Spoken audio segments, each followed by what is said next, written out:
Boa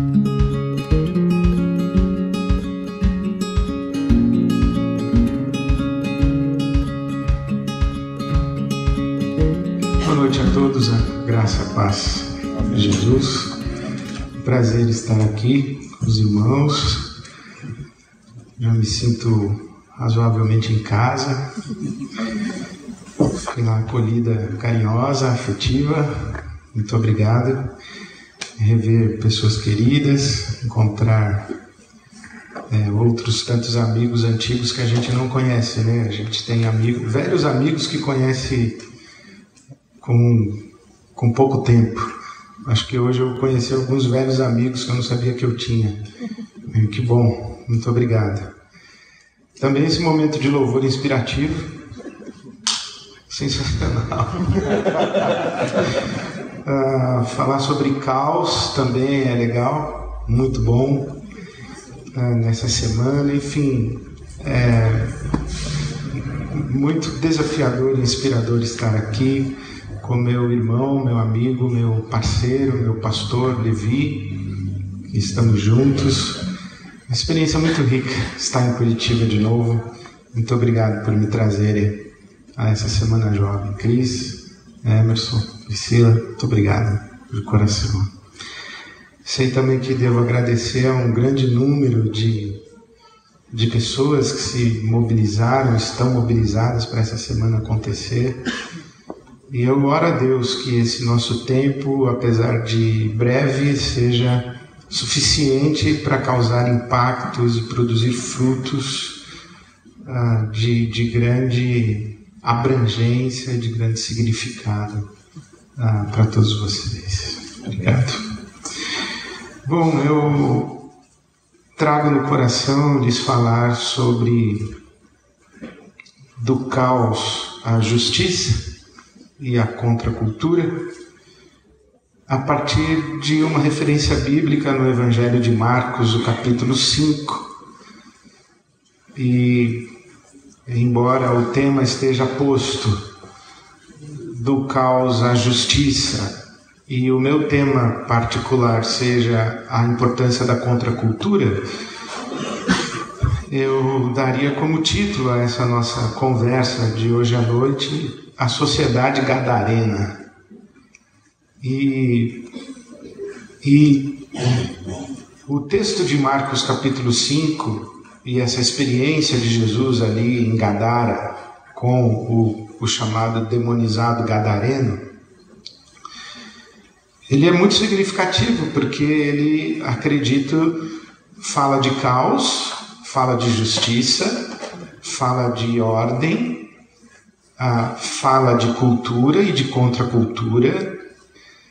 E não apenas esses elementos todos estão, pelo menos na minha ótica, presentes nesse texto, nesse evento da vida de Jesus, ou é possível enxergar esses elementos todos nessa situação em que Jesus está vivendo, como também esse texto, com essa leitura, acredito eu, reflete muito o nosso país e o momento que nós vivemos no nosso país como cultura e contracultura. Então você sabe que Jesus vai a este lugar, esta região de Gadara, e ali, naquela região, há um homem que é descrito no texto bíblico como um sujeito que tem um comportamento destrutivo e autodestrutivo e de muita violência. Ele mora nos sepulcros, ele fica fora da comunidade, da coletividade. As pessoas tentam acorrentá-lo e o prendem, mas ele consegue sempre arrebentar as correntes, talvez nos seus surtos violentos ou demônicos. Ele não pode ser contido, ele não pode ser engaiolado, cerceado, ele não pode ser aprisionado, e não há força que possa mantê-lo à parte da sociedade sem que ele cause horror e terror na sociedade. Bom, Jesus chega a região, e o homem vai ao seu encontro. E quando está diante de Jesus, ele cai aos pés de Jesus e diz aí a palavra de Deus no versículo de número 6 de Marcos, capítulo 5, que quando ele viu Jesus de longe, correu e prostrou-se diante dele e gritou em alta voz: que queres comigo, Jesus, Filho do Deus Altíssimo? Então ele vai ao encontro de Jesus e ele suplica que seja enviado para uma manada de porcos. Jesus lhe pergunta aí no versículo de número 9, qual é o seu nome? Ele responde: Legião. Legião é uma referência ao exército romano. A legião romana tinha entre 1.000 e 6.000 soldados. Nós não sabemos quantos demônios assombram e marionetam esse homem, mas sabemos que a manada tinha 2.000 porcos. Então você imagine, para você ter uma ideia, pense, você tem um tique nervoso? Ou conhece pessoas que têm um tique nervoso? Por exemplo, eu tenho um amigo que ele vive arrumando cabelo assim. Então tem. Agora você pensa um homem que tem um tique nervoso de fazer assim e assim. Então ele faz assim, assim. Aí ele faz assim, assim e assim. Aí ele faz assim, assim, assim, assim. E pense que ele tem 6.000 tiques nervosos. É esse gadareno aqui. Ele é uma pessoa completamente fora de controle. Ele não tem controle sobre si e ninguém pode controlá-lo. Bom, ele tem 6.000, 2.000, 1.000 demônios, são no mínimo 2.000, porque são 2.000 porcos. Os porcos então se precipitam ao mar, as pessoas ficam impressionadas, porque no versículo 15, depois que os demônios deixam aquele homem e entram nos porcos e os porcos se lançam ao mar, no versículo 15 de Marcos 5 se diz que o homem está assentado, vestido e em perfeito juízo, conversando com Jesus. As pessoas se espantam e ficam admiradas, mas ao mesmo tempo diz a Bíblia Sagrada que no versículo 17 que o povo começou a suplicar a Jesus que saísse do território deles. É impressionante. Eles pedem que Jesus vá embora. Então, não resta dúvida para mim que esta sociedade é uma sociedade demonizada. É uma sociedade gadarena, né? Não é o demonizado gadareno, não é um homem que está demonizado. A sociedade inteira está demonizada. E o que nós sabemos o que nós sabemos antes de dar opiniões a respeito desse cenário? Nós sabemos que existe um mal.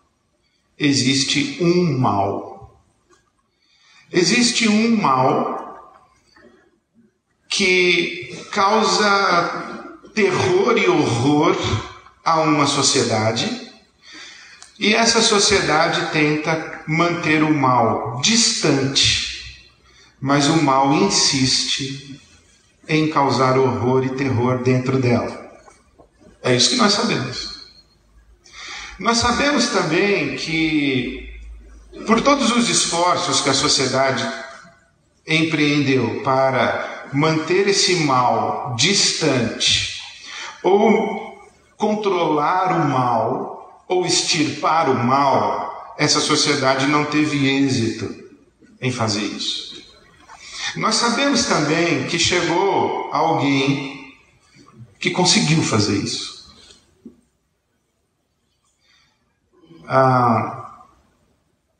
E nós sabemos que esse mal, ele foi resolvido Mas no processo de solução do mal que assolava a sociedade, essa sociedade teve prejuízo econômico material. Os porcos. E nós sabemos que, não obstante o fato de o mal ter sido solucionado, e a sociedade reconhecer nesse alguém a capacidade de resolver o mal, a sociedade manda embora a solução do mal. É isso que está dito aqui. É impressionante, não é uma história sem sentido? É uma sociedade gadarena. E essa sociedade, então, ela é má. Por que ela é má? Por que ela é gadarena? Por que ela é demônica? Ela é demônica porque ela enxerga o mal fora dela. Ela enxerga o mal à parte dela. O mal é algo que está lá. Não está aqui. Está lá.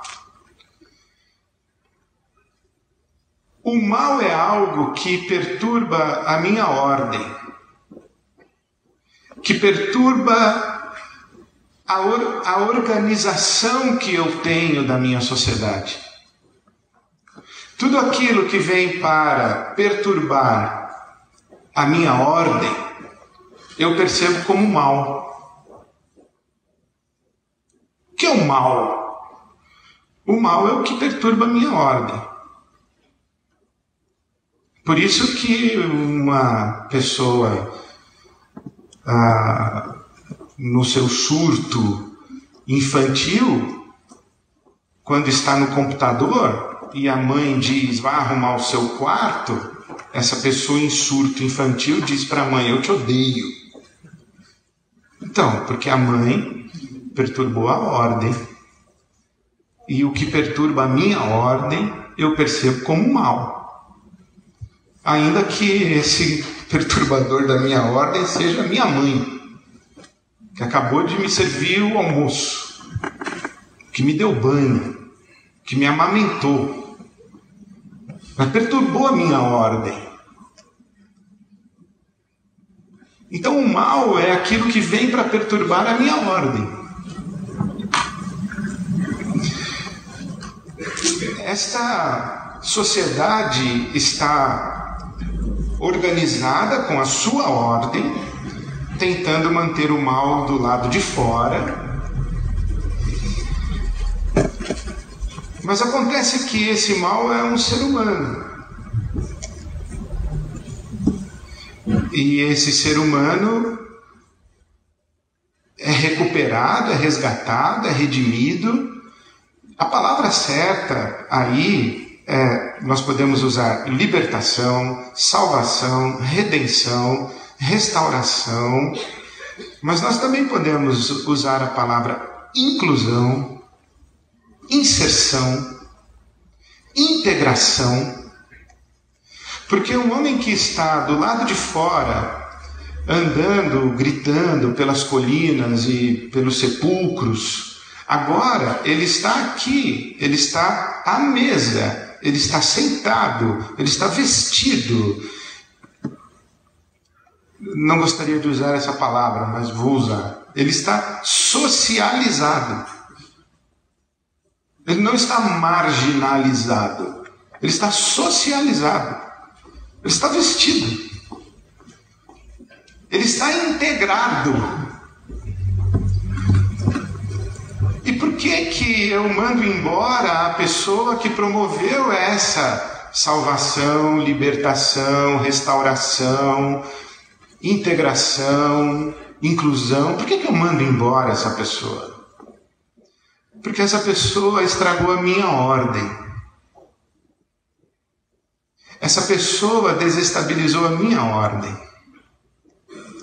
A minha sociedade estava um caos, porque tinha um mal que vinha de lá de fora e vinha causar horror e terror aqui. E eu queria ordem. O mal vem aqui estragar a minha ordem. Eu quero ordem.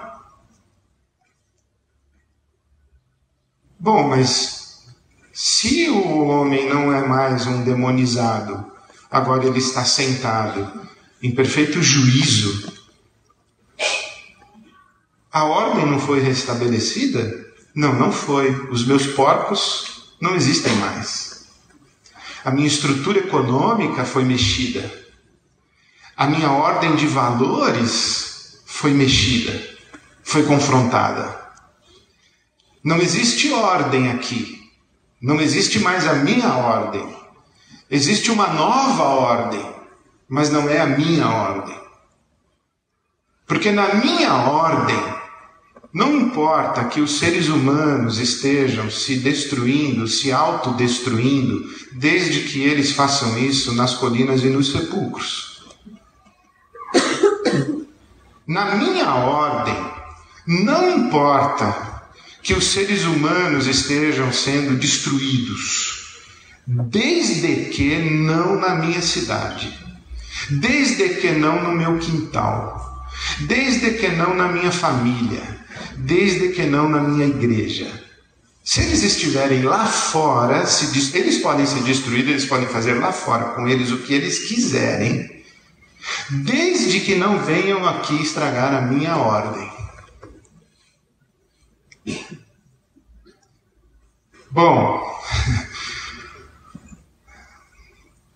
Jesus aparece e diz claramente que seres humanos valem mais do que porcos, mas eu não acho que é só isso que ele está dizendo. Ele diz coisas muito mais inconvenientes com o que ele faz. Porque quando o mal não está mais lá,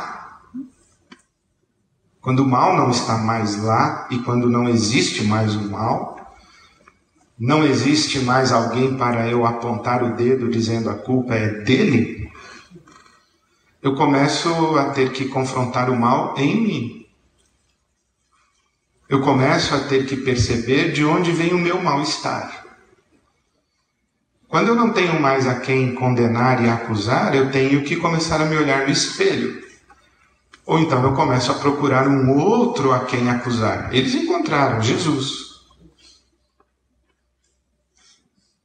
Então, uma das coisas que Jesus faz é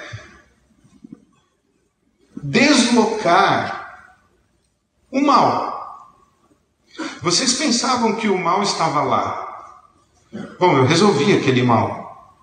E por que esse mal-estar ainda permanece? Vocês têm que se olhar no espelho. Então eu começo a ter que olhar para mim. Olha que é muito interessante quando você tem uma família que tem um filho envolvido com drogas. Eu acompanhei uma família com um filho envolvido com drogas em São Paulo. E aquele menino, que não era tanto menino assim, ele era de uma família muito, muito, muito rica. E ele me contou que, voltando para casa uma noite, tinha uma droga lá em São Paulo que era uma estrelinha que você comia uma pontinha da estrelinha só e dava um barato assim de arrebatamento. Ele falou, pastor, eu comi a estrelinha logo inteira uma vez. Ele falou, e numa dessas noites, pastor, que eu voltei para minha casa, para o meu apartamento, ele falou assim, eu entrei no elevador e quando eu olhei assim, o elevador todo espelhado, quando eu olhei, era uma floresta amazônica. E eu fiquei esperto olhando para a floresta amazônica e o pastor pulou uma onça em cima de mim.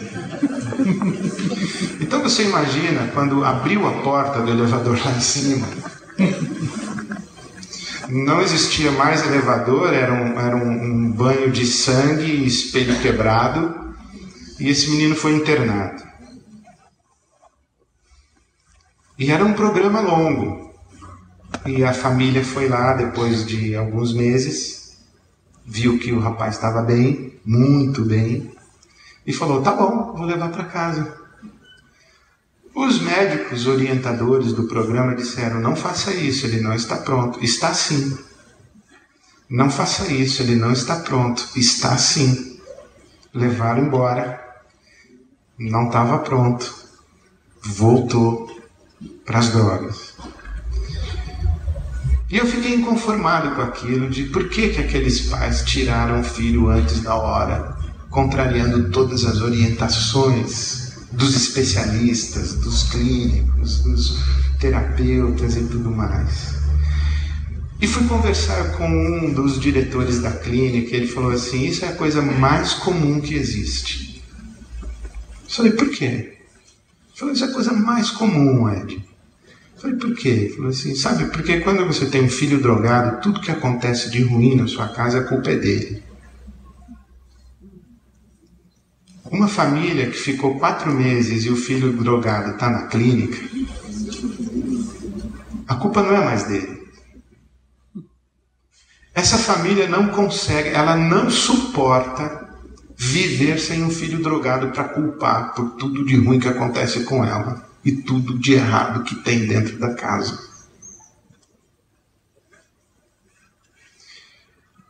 Porque quando o mal é apontado para... Quando eu aponto o mal e ele está lá, eu não preciso prestar atenção no mal que está aqui. Quando o mal não está mais lá, eu não tenho mais o lá, o mal agora está assentado, vestido em perfeito juízo. E uma outra coisa que me parece que Jesus faz, ao denunciar que o mal não está lá, o mal nunca está lá, o mal sempre está aqui. É isso que Jesus, a primeira coisa que Jesus diz é isso. E ele permite que esses demônios entrem nos porcos e os porcos se precipitem no mar. E isso denuncia a lógica de valores dessa sociedade. Me parece que há uma boa sugestão de que nós precisamos admitir que a nossa ordem produz os demonizados. Porque numa sociedade onde os porcos valem mais do que os homens, não é de admirar que alguns homens virem demônios.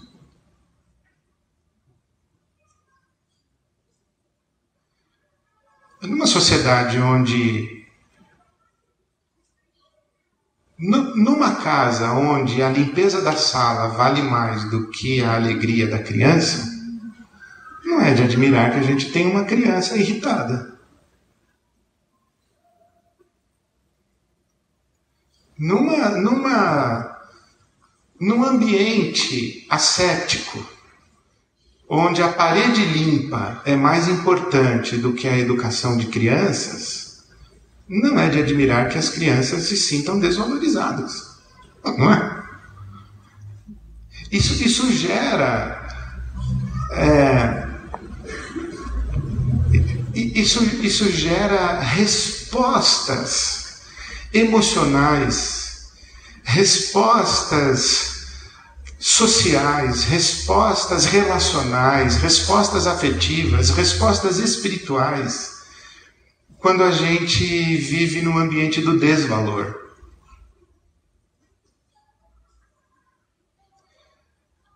O que acontece no nosso Brasil hoje é muito interessante.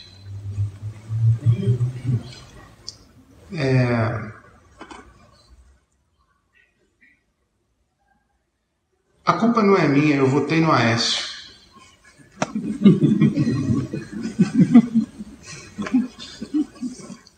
A culpa não é sua, você votou no Aécio.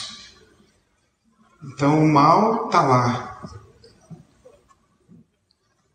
A culpa não é minha, eu votei no Aécio, quer dizer que se fosse do meu jeito, tudo estaria em ordem. Eu não tenho responsabilidade e culpa pelo que está acontecendo. A culpa não é minha. O mal está lá. Essa estrutura de sociedade que quer manter uma ordem ascética, higienizada, em que o mal está colocado do lado de fora, essa sociedade é gadarena. Essa é uma sociedade gadarena. Eu não acho sem razão irônica o fato de que a operação da Polícia Federal mais célebre do nosso país chama-se Lava Jato. É higienização. É lavar o mal. O mal que está onde? Está no governo. O mal está onde? Nos empresários corruptos. Vamos higienizar. Vamos lavar lá.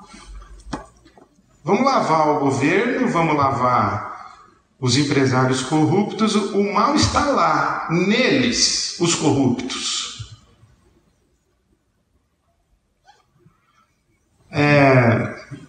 Mais do que isso, e vamos lavar o mal sem mexer na nossa ordem.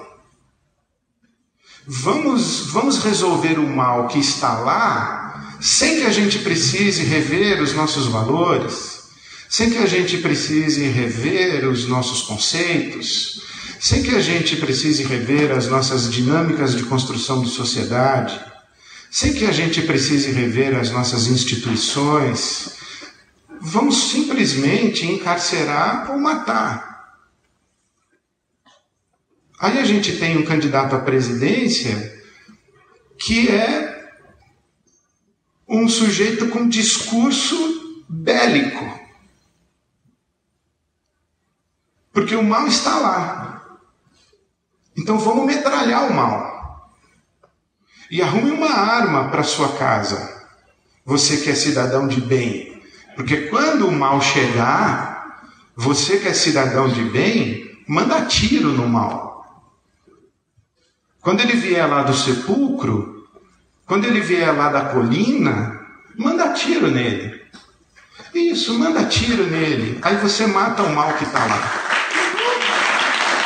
Aí quando você matar o mal que veio do sepulcro, e você vai matar, e não vai parar de vir, porque é uma legião.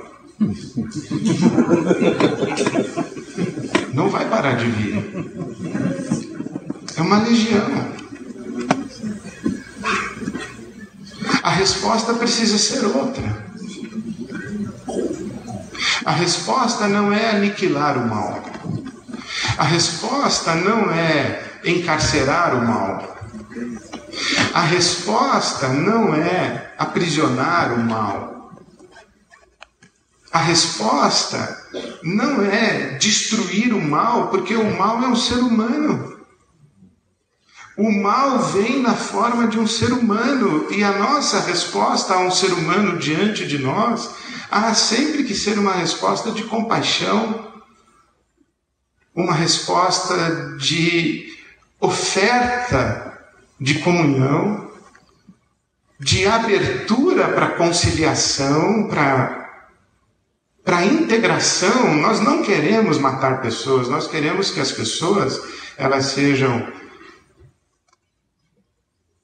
recebidas e possam estar à nossa mesa vestidas em perfeito juízo. Nós não queremos matá-las. Nós não queremos encarcerá-las. Porque são seres humanos. A nossa luta não é contra carne e sangue. Você diz assim, pastor, você está dizendo então que tudo que está o problema são os demônios? Estou dizendo sim. A nossa sociedade tem muitos demônios. Nós fomos acostumados no nosso Brasil miscigenado pelas religiões afro e pela cultura animista índia, nós fomos acostumados a dar nomes aos demônios que são nomes de deuses. Mas os demônios da nossa sociedade hoje são outros. O racismo é um grande demônio. A xenofobia é um grande demônio. O machismo é um grande demônio. O preconceito cultural é um grande demônio. Veja que interessante como nós brasileiros nos autodepreciamos. Quem tem a oportunidade de viajar para fora do Brasil, encontra alguém fazendo uma arruaça lá fora e diz, só podia ser brasileiro. Como assim só podia ser brasileiro?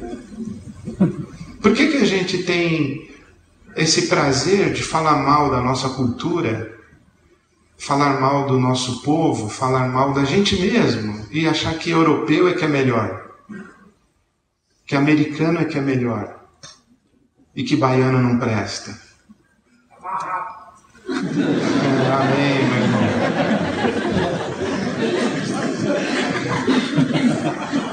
Por que a gente tem esse país segregado? Por que a gente tem um país segregado entre norte e sul? O sul rico, o norte e o nordeste pobre? E por que a gente fala dos nordestinos como vagabundos? Isso é diabólico. Isso é um racismo. E nós estamos falando dos nossos irmãos brasileiros. Veja que o apóstolo Paulo diz que no corpo de Cristo não há judeu nem grego. Não há distinção de raça. Não há servo nem livre. Não há escravo nem livre. Não há rico nem pobre. Não há distinção de classe. E não há macho nem fêmea. Não há distinção de gênero. Porque Cristo é tudo em todos. Esse é o reino de Deus. A resposta ao caos do nosso país não é uma moral fundamentalista, religiosa, moralista, né? Um moralismo, fundamentalismo religioso. Não é um totalitarismo messiânico, militarista. Não, a resposta para o caos do nosso país não é extirpar o mal que está lá para mantermos a nossa ordem. Não, a resposta para o nosso país é justiça, não é ordem. A nossa bandeira está equivocada, não é ordem e progresso. É justiça. É bem diferente. A justiça significa a vida humana tem um valor inegociável. O princípio é muito simples. E eu acho muito interessante, ontem eu estava acompanhando a entrevista de Marina Silva na Globo News, e o Fernando Gabeira fez uma pergunta para Marina Silva, dizendo assim, por que direitos humanos se tornou um passivo eleitoral? Por que defender direitos humanos agora é negativo? E eu fiquei me perguntando, bom, infelizmente o Gabeira tem razão. Quem defende direitos humanos no Brasil é acusado de defender bandido e é assassinado. Eu não sei se vocês sabem que o Brasil está entre os países onde os ativistas de direitos humanos são assassinados em maior escala. E E aí eu me pergunto, se nós não vamos defender os direitos humanos, vamos defender que direitos? E se não temos a vida humana como um valor a ser defendido, nós vamos defender o quê? Porco? Banco? Partido político? Vamos defender o quê? Não me diga que você vai defender a igreja evangélica. Porque nós, evangélicos no nosso país, nós crescemos muito. Mas infelizmente nós não nos tornamos parte da solução, nós nos tornamos parte do problema.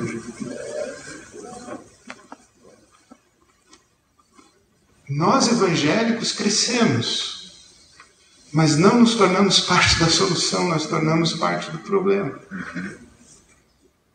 Sabe qual é o maior continente, ou o continente mais cristianizado do planeta? A América Latina. E sabe qual é o continente mais violento do planeta? A América Latina. O que acontece com a gente? O que acontece é que a nossa religião, chamada cristianismo, traz para nós um senso de superioridade moral, traz para nós uma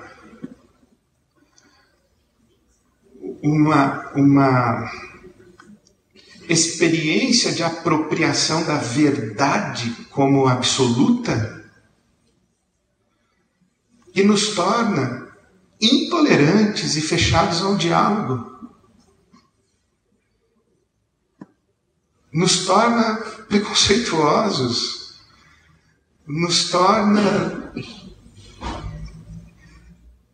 pessoas antipáticas, quando na verdade é assustador que os demônios correm na direção de Jesus. Não é Jesus quem vai até eles, são eles que vêm até Jesus. Porque Jesus é irresistível até para o inferno. Jesus é irresistível até para os demônios. E quando os demônios vêm até Jesus, eles se prostram diante de Jesus. E sabe que a igreja de Atos dos Apóstolos, ela caía na graça de todo o povo. Quando a gente lê no Novo Testamento que Jesus vivia rodeado de pecadores, o que me comove não é o fato de Jesus estar rodeado de pecadores. Isso é de Jesus. O que me comove é o fato de que os pecadores e os pescadores também. O que me comove é o fato de que os pecadores tinham prazer na companhia de Jesus. Eles não se sentiam condenados. Eles não se sentiam rechaçados, rejeitados, excluídos. Eles se sentiam à vontade na mesa com Jesus.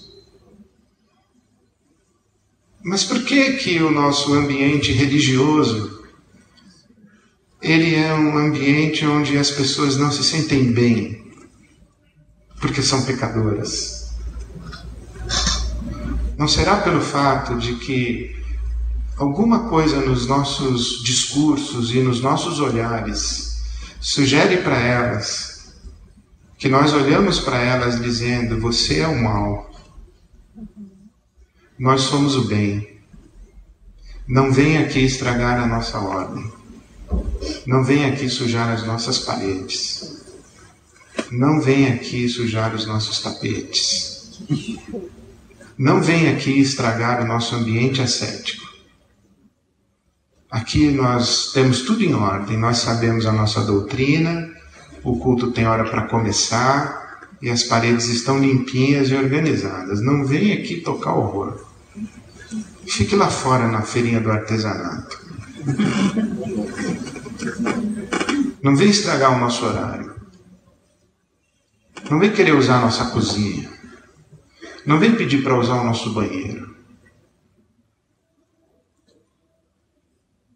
Será que nós, como igreja, não somos uma sociedade gadarena?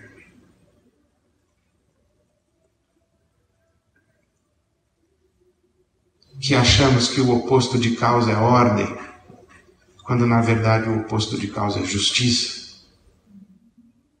E a justiça será sempre redentora do ser humano e valorizará a vida humana acima de qualquer outro valor. Será que nós não achamos que o oposto de caos é ordem e não justiça? Porque, pelo menos é o que eu leio no Novo Testamento, onde tem tudo em ordem, é a casa do fariseu.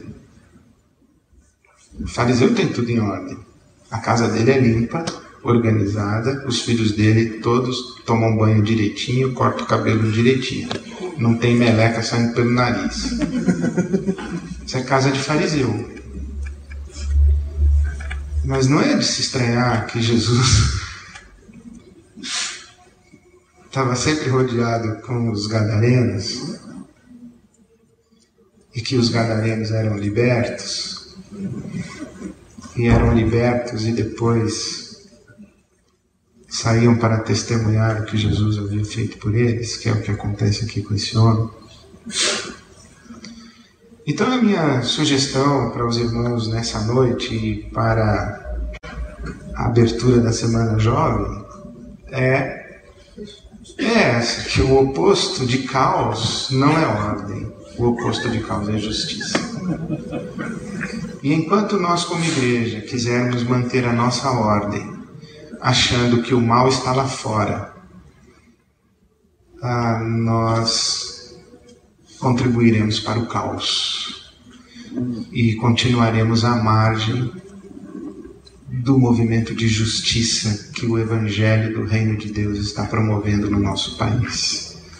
Jesus continua transformando gadarenos, às vezes com a igreja, mas ultimamente eu tenho dúvidas de que se ele não tem feito isso apesar da igreja.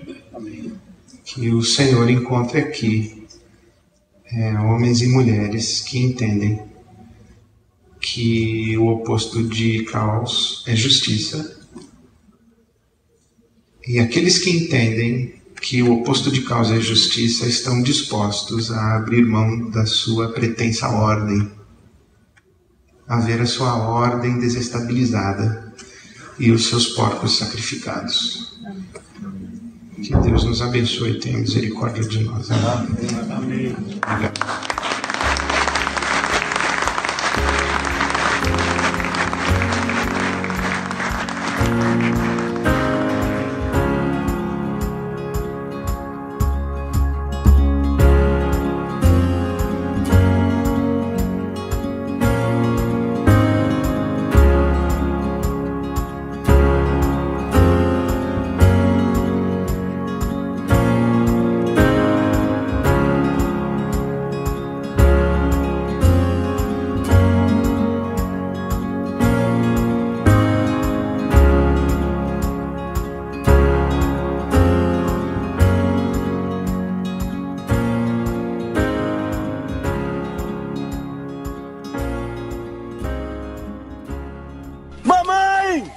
É Deus, mamãe!